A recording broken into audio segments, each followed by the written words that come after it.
Now there may also be times where you have one long document that you want to bring into Scrivener and then split. So again, you can just drag it into your Scrivener file, or just do file import, and it will bring that document in.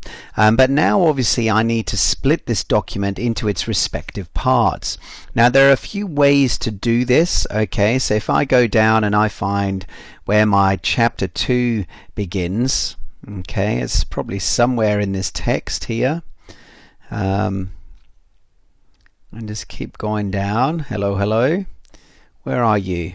Chapter 2. Okay, so here we go. I've got this very long document that I'm bringing in. Now what I can do, I can just click where I want to make that split. Okay, so let me just make the split here, and I can just click on Control K,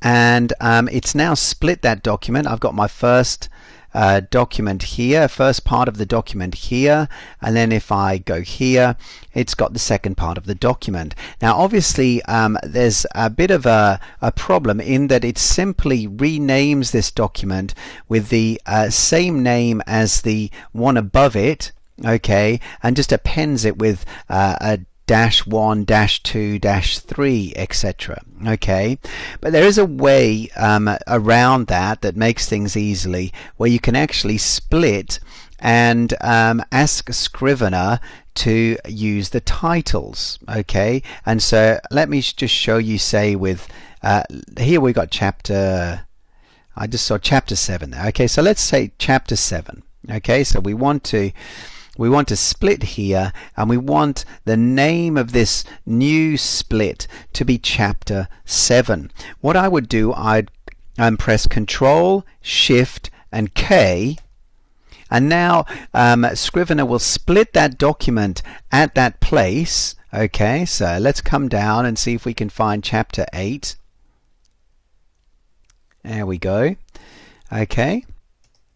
And again, what I'm going to do, I want to highlight the text that I want to become the name of the new split, and I just press Control, Shift or K.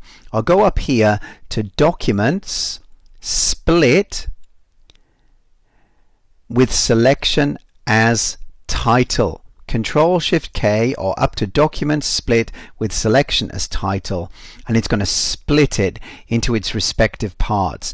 So that's just a very easy way to pull in a longer document and then split it within Scrivener. So again, if I take this and I go Control Shift K, and it pulls that in and names it according to the text that I've highlighted. Just Control K would make that split, but it wouldn't actually give that that particular split a specific name. So that's one way to do it, and we'll now look at some other ways to use Scrivener and get the most out of this great program.